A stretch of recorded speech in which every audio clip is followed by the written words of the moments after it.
Okay, hi guys, this is Coda, and hi, I'm Neil. Thanks for all the questions that I've got on X.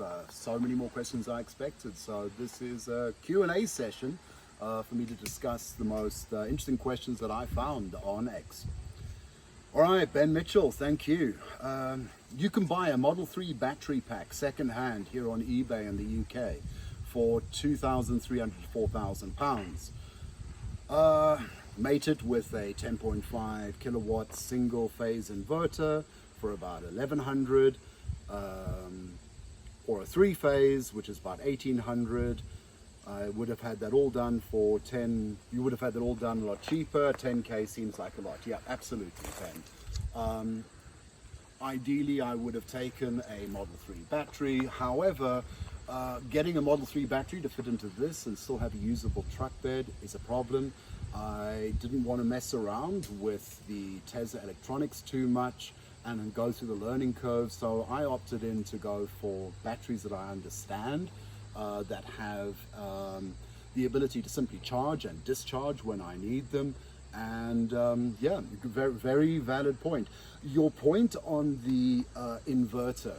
Now, there is a massive price difference when you go from 8,000 watts to 10,000 watts to 12,000 watts.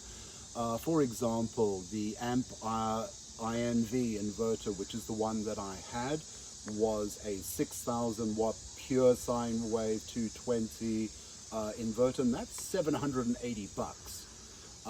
This beast is a 12,000 watt 220 pure sine wave up to 50 amps. I might have said that already, and this was $2,800 excluding delivery. So you're going to pay exponentially more money if you want to charge that bit faster. And for me, hindsight, I would have stuck with the cheaper inverter, saving me around $2,000. But that's a story, that's a discussion for another point. But thanks for your comment. The next one from Dr. Rovando Grav, and it's cut off there. Sorry, so my apologies. I love that you did this. It would be so great for Tesla to open up the spec on the Cybertruck and let third parties build add-on batteries, range extender, generators, etc. Rabando, I couldn't agree with you more. Look, Tesla did promise or infer that they were going to build a range extender for us. I'm not going to get into the whole debate about range and whether it's worth it and what Tesla promised. But yes, I would love to see, and many folks on YouTube have spoken about this, more access to information about what the truck can do. I couldn't even get specifications on this outlet. I had quite a few challenges with GFI trips on this, with over voltage issues. I went to Tesla service. Of course, what do? They replace the entire charging system. So much I can tell you from my experience on that, and so much to learn. But I probably found out more specs on these ports from trial and error than is available on the manual. I've reached out to Tesla service, I've reached out to the email addresses, just zero replies. So Tesla, come on guys, just at least give us the specifications on what the constant voltage, what the hertz is. Just give us access to that information.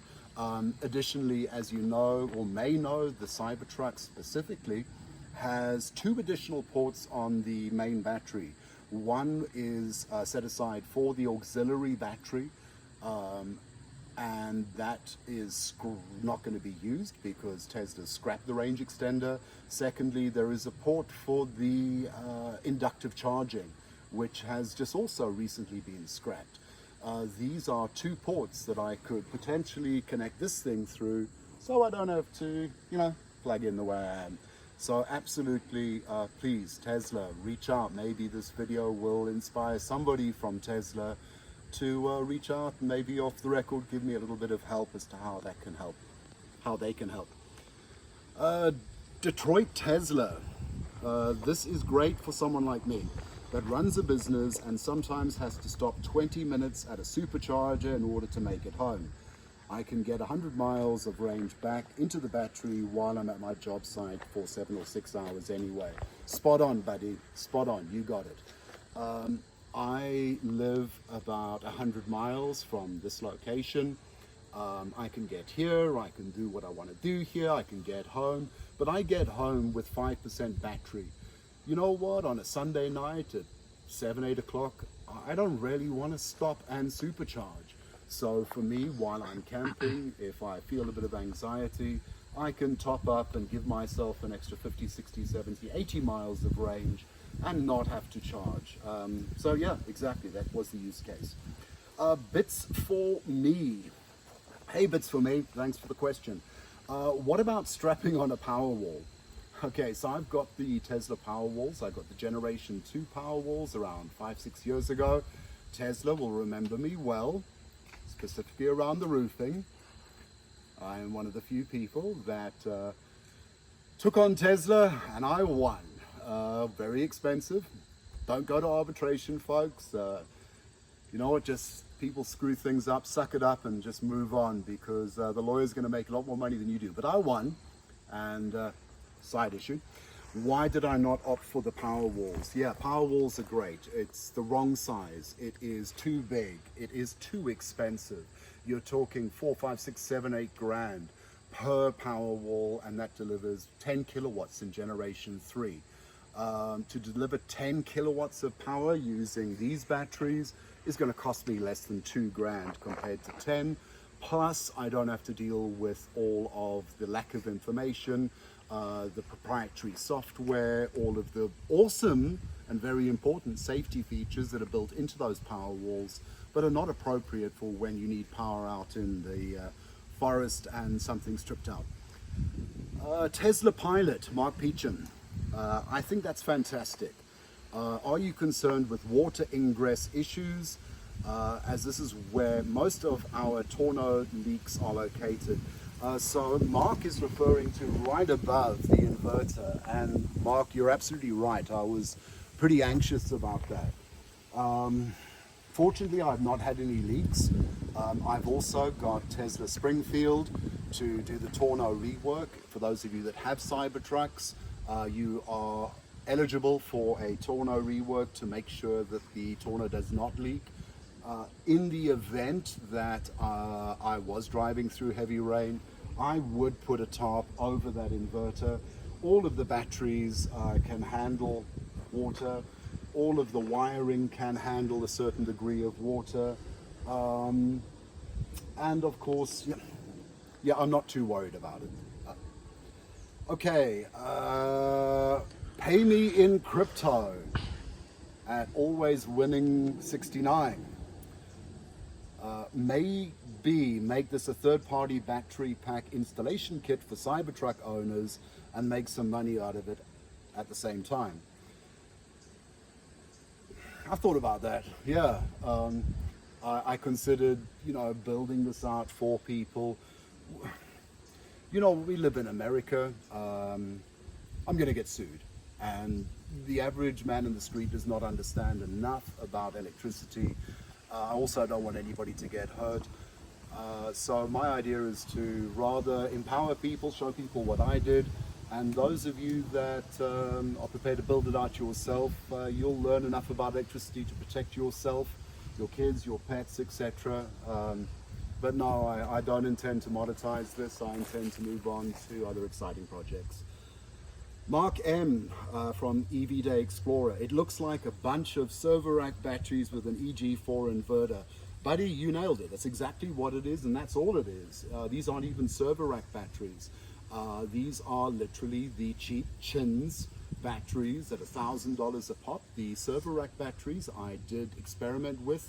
I got the EG4 Life Power LL and the EG4 Life Powers. Those were 5 kilowatt hours each, lithium ion as opposed to lithium iron phosphate. The problem that I had with the Life Powers by EG4, they're super safe. They've got fire suppression built into them. They're super advanced. They're super awesome, great, whatever, but glitchy as hell. I mean, to get these life powers to talk to the inverter and communicate, and it's got to be plugged in the right port, and you phone Signature Solar and you explain what you're trying to do, and I just want a battery to charge and discharge, and I love the safety. I love how configurable they are, but quite frankly, they are just too you really need to know what you're doing, and you really need to wire those very, very specifically, and if something goes wrong, you're going to struggle. Okay, Mark M from Everyday Explorer. Looks like it's just a bunch of server rack batteries with an EG4 inverter. Yeah, buddy, you nailed it. That's pretty much exactly what it is. It's a EG4 inverter. It's the 12,000 XP specifically. It's the top of the range, around $2,800. I did try the 6500 EX, which was a mistake. It is only 110 volt. It was pathetic.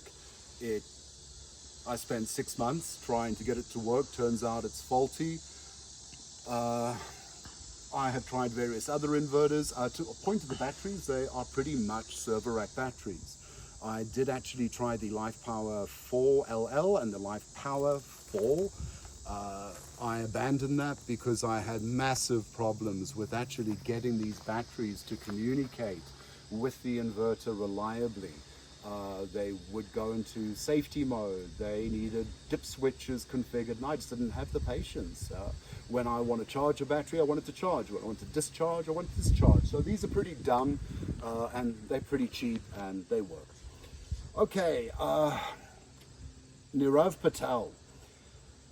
Good question. How often someone use 300 miles twice in a day? Yeah, Nirav, I do roughly 100 miles a day, 120 miles a day, to and from work. I certainly don't use that range. Absolutely. This has a very specific use case for me. It's going camping.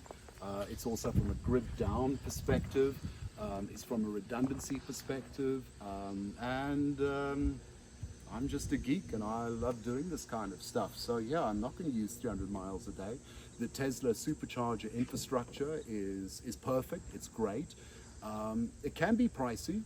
So many of you don't know that there is a different charge depending on the time of day. So off peak, you can get 21 cents a kilowatt. Here in New Jersey, we're paying upwards or up to 61 cents a kilowatt. Now the difference means that if I charge at home to fully charge this 40 kilowatt solution, 36 kilowatt solution, I'm paying around $4. If I was charging at 21 cents, I'm paying around, I've forgotten, I did the math of it earlier. I'm paying around $4.15. If I'm charging at 61 cents a kilowatt hour, I'm paying around $25. So I'm saving $20 every time I charge this at home. So after 500 cycles, I would have made my money back. That was not the intention to save money. It was a nerdy project, and it gives me all sorts of flexibility in a grid down situation. Lets me go camping and show off to my friends. Alessandro Agostino, I think.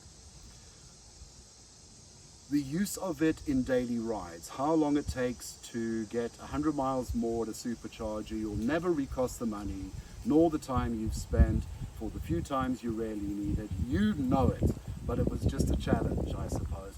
Yeah, Alex, yeah, totally. I will never recover what I spent on this. Maybe. I'll also never recover what I've spent on insurance. I'll also never recover what I've spent on condoms. For the amount of use that I got out of it, but the security and the safety and the freedom that this gives me is worth it for me. And absolutely, it was fun. It took me 5 builds to get this right. I've got a ton of batteries and inverters at home, which I'll repurpose for other things. And most importantly, it's modular. I can take 2 or 3 or 4 of these cells out, reuse them for home backup, use them at my cabin here. The whole solution can be uninstalled in 45 minutes by myself, and I can dump the whole thing at my cabin. The Tesla solution was installed by Tesla, and it was stuck in your Tesla forever. And yeah, you're absolutely right. It was just fun to do. Jayesh Kanabi, what equipment is all of this? I recognize the Victron's iconic blue color. Yeah, so we are running the EG4 from Signature Solar. I'll give you the prices, around $2,800 excluding delivery.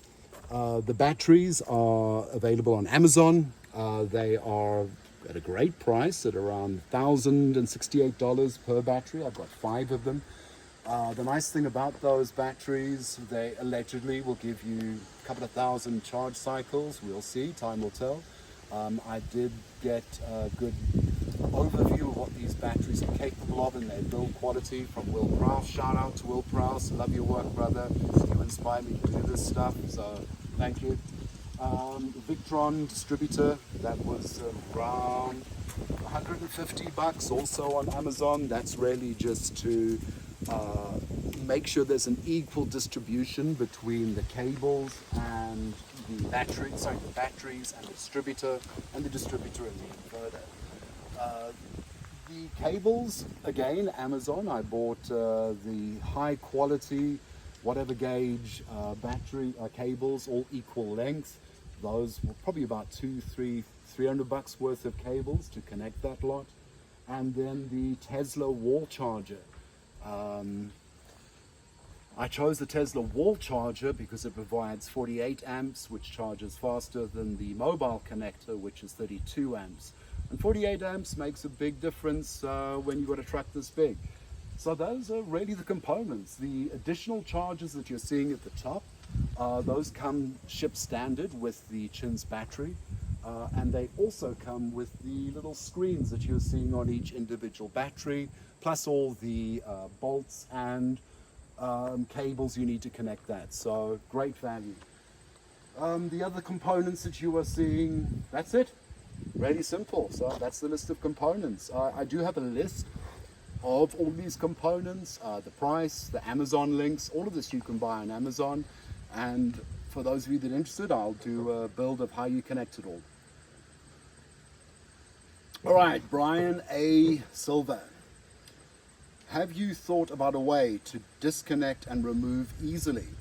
This could act as a stationary storage for most of us that don't need extended ranges often. Brian, 100%. This was designed to be able to take out and put back in. In fact, I had a problem with my tailgate. I had to take this into Tesla service. Not a shout out to Tesla New Jersey Springfield service, but I had to have the tailgate replaced because the panel came loose. Didn't want them to see all of this because I don't think they would get it. And I managed to uninstall this whole thing myself in roughly 35 minutes, get it into service and get my tailgate replaced, which is still, I thought maybe, nice thing about when you lose panels or have problems, careful.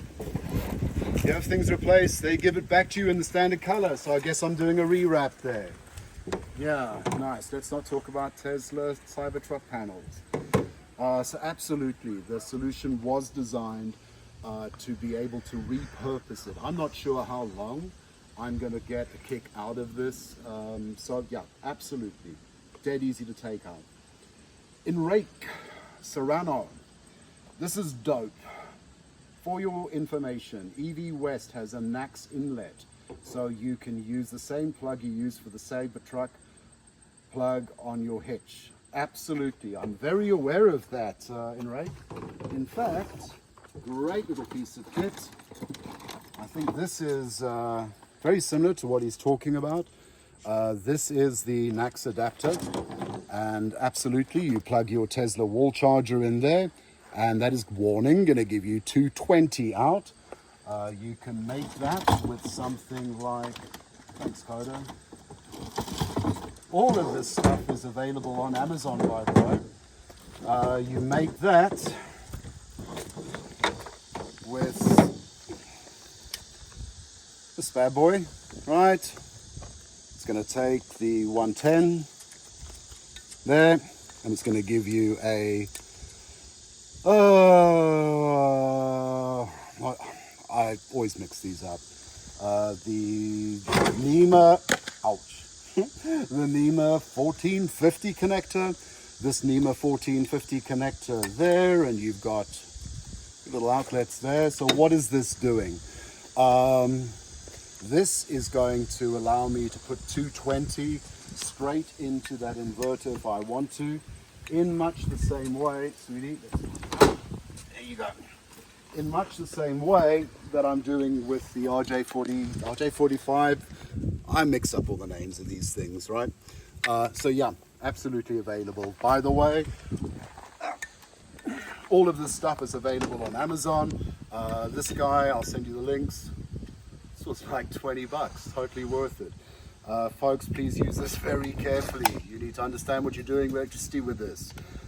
This is going to rate down from 220 to 110. Please read the wiring and the description carefully depending on what you buy.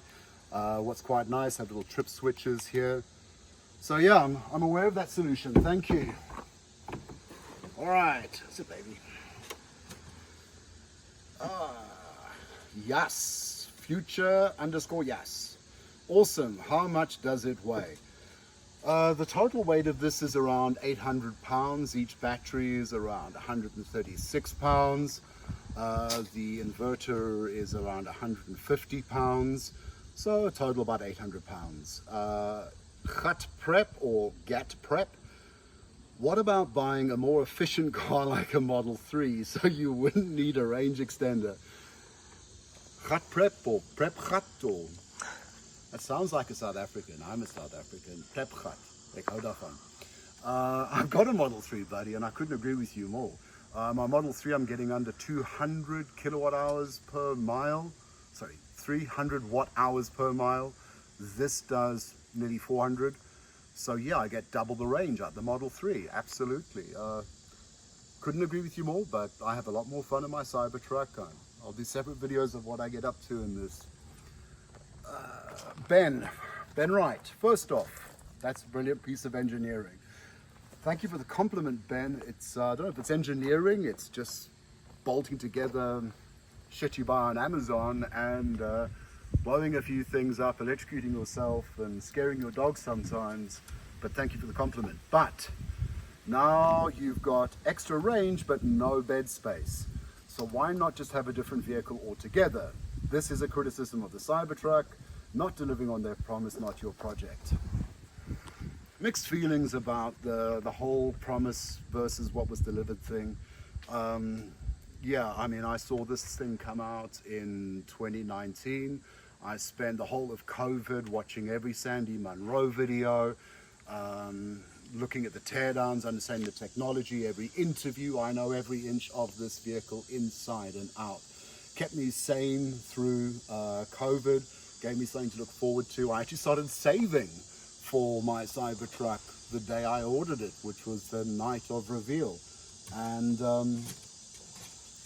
you know, when it came out, yeah, it was twice the price and half the range. And I don't know, you spend 5 years dreaming about something, and you spend all that time saving for something, and you have this Mad Max kind of dream of being able to conquer the world in your bulletproof Cybertruck that's made for Mars. And when it came time to take delivery, well, you know, I went through with it, and I'm happy I did. And yeah, there's a lot I can say about promises, and there's many forums you can read about that. I think, yeah. Once you've made the commitment, once you started making those finance payments, you have two choices: bitch about it, get them to buy it back, or have fun with it and be creative and enjoy what you've purchased. And that's a choice in life, you know. Just bitch about it or enjoy it and make it work, and that's what I've chosen to do. Okay, so Dweeder, Well done. Hopefully there are no safety hazards. Tesla couldn't implement a better solution, so you did it yourself. That's really smart. Tesla could implement a much better solution. Absolutely. But it would be proprietary. It would be permanently installed in the truck. It would have to be installed by Tesla Service Center. All due respect, right? You guys, I had a flat tire. It took 3 weeks at Tesla service to replace my tire. And when I got it back, they couldn't put the hubcap on. And the TPMS sensor wasn't done right. So what is my level of confidence that Tesla service will be able to install this and do it in a reasonable amount of time? Zero. Zero confidence that it could be done in an acceptable period of time and done right. So I don't personally believe that the range extender was dumped because it didn't make sense. I think it's for a very specific niche market like this is. I don't think the number of people that would buy this range extender would justify training up all the service centers on how to do it and keep stock on it. So I think it's more a logistics thing, especially based on the fact that they've only sold around 50,000 Cybertrucks. So no, I'm not really smart, and I'm certainly not a better engineer than Tesla or anybody that works at Tesla, and I know Elon Musk, but I've bolted together shit that works and works for me. Sergio Los Kuzdov. Sure, why not? I would be interested to see what can be done for the Model Y. I'm going to be doing a similar type of thing for my Model 3. I'm going to be strapping 2 of those batteries. In fact, I might repurpose the Life Power 4s, and I'll be mating that with a ARC amp invert. It's a 6,000 watts. It can allow me to charge via a mobile charger at 32 amps. So I believe that I can build a 50 to 80 mile range extender for 3-4 grand, and I'll let you know when I've done that. Zach, I wonder how many kilowatt hours you could fit in the sub trunk. An extra 50 miles of range would really help when towing it here in Montana. So the sub trunk that he is referring to is this storage space here where I keep her food and all sorts of other gadgets. Honestly, I could not find a battery that would fit in there. It is sealed. It's watertight, but it's going to keep heat in there. You're going to have thermal issues. You'd be lucky if you've managed to fit 5 kilowatt hours in there. And 5 kilowatt hours is going to get you, realistically, 10 miles of range. So yeah, nothing really useful you can do with that sub trunk other than keep all sorts of junk for your cables. Dirk Digger at Snowbird for Rich. He mentions the EG4 6000 XP or equivalent is $1,000. Yes, I had one. Piece of crap. Absolute piece of crap. Spent 6 months trying to get that to work. And still doesn't work, and I just don't have the time to pack it all up and send it back to Signature Solar. Did spend five hours talking to Signature Solar, reconfiguring firmware updates, you name it. Absolute piece of not appropriate for this project. It was $1,000. Yeah, absolutely. You get what you pay for. 3 15 kilowatt hour batteries, 7,000. Looks like you made your own, even cheaper Tesla charger, 300. What did you spend the extra money on? Dirk, your point is, look, this cost me 11 grand. Where did the majority of the extra come from? The big investment was that big inverter. I spent $2,000 more than a perfectly acceptable 6,000 watt 30 amp capable inverter. I spent double the price on the universal wall charger to charge at 48 amps versus 32. So right there is $2,800, the money I did not need to spend. But if you're going to build something, once I got to 30 amps, I wanted to so yeah, you can use cheaper inverters, and that's what's nice about this is you can swap out the inverters. You can use what you've got at home. If you've got the 6000 XP and you're running 110 volts and you want to charge slowly, well, I don't think you're going to be very efficient, but hey, use what you got at home. Don't go out and buy the most expensive stuff like I did. We'll do separate talks about each of the inverters and pros and cons. Use what you've got. The only thing I would be careful with is if you're going to use multiple batteries, make sure they're the same brand and capacity.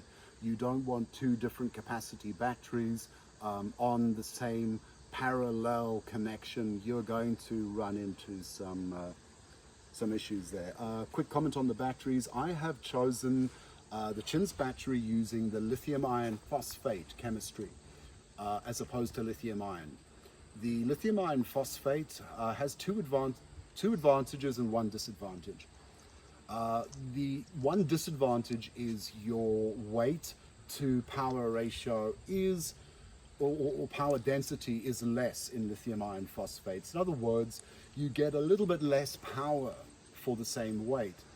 But the pros are, one, you can charge them to 100% and down to 0 and do this over and over again. They are pretty much bulletproof. Number two, they are just not prone to thermal runaway the way that lithium ion is. I could put, wouldn't want to try, but I could put a spear or an axe through one of those batteries. It's going to get pretty warm, it's going to smoke a whole bunch, but it ain't going to burst into flames and go into thermal runaway the way lithium ion would.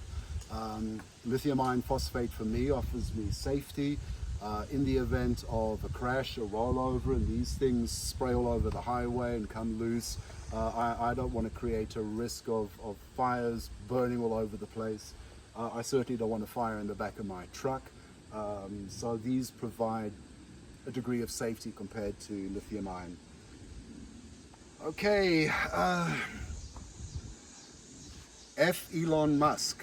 Okay, there goes your insurance coverage. I don't think so. I have a truck and I cart around some batteries and inverters, and you know, sometimes I have paint in there and sometimes I have gasoline in there. It is not permanently connected to the electrics of the vehicle. It is always permanently adequately secured, so I don't think I'm going to have an insurance issue. I did reach out to my insurance company. Shout out to New Jersey. Oh my God, who's in New Jersey? I'll give you the name. They're great. I dumped Geico. I wasn't happy with them. All right, Neil Dunn. I really wish you could charge while you drive. I'd strap a generator in the back and plug it in.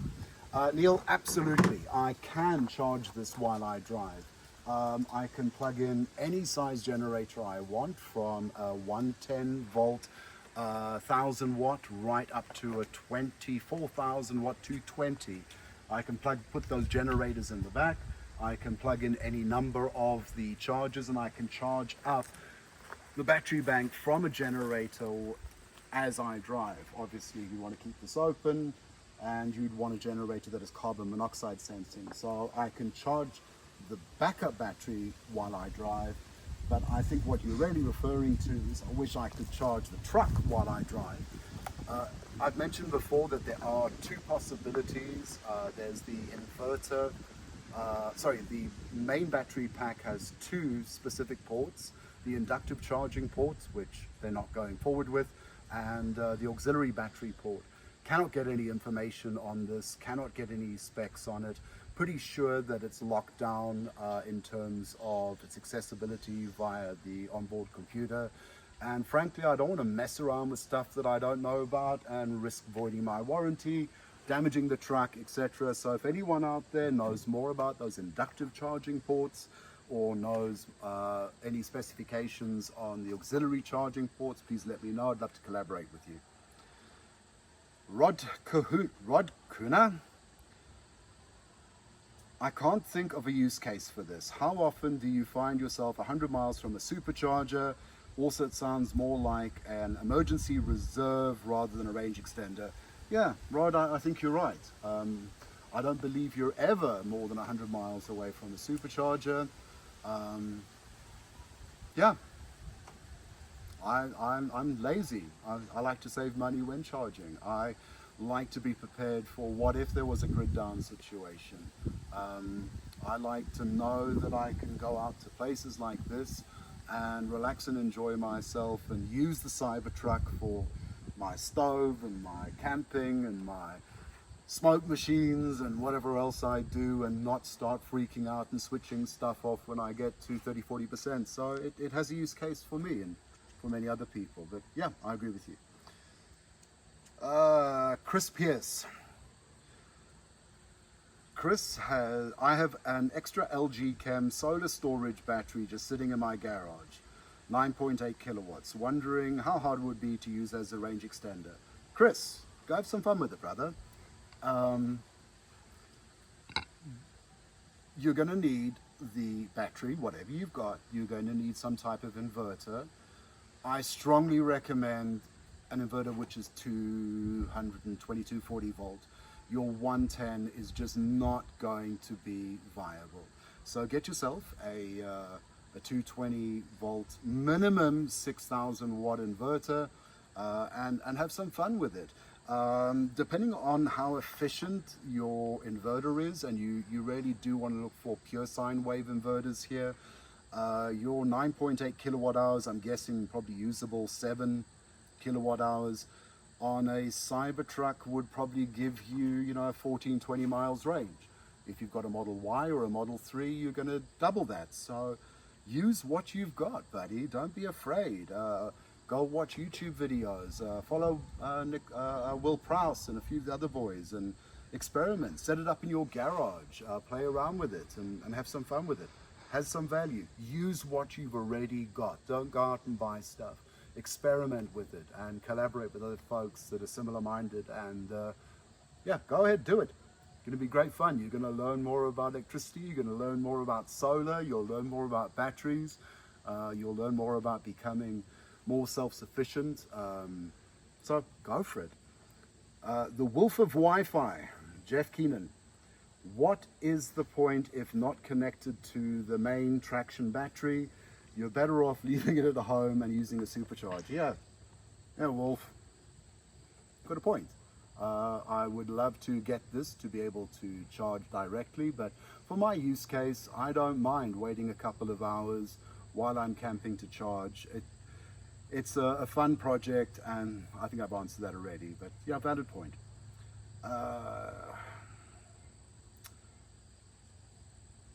Okay, so I didn't get the name here, sorry, but comment was made, using the 12,000 XPEG4 inverter is awesome. Just enough amps to max out the wall charger, 100%. He does a shout out to James at EG4. James also has a Cybertruck. I thought I dealt with James at Signature Solar or EG4.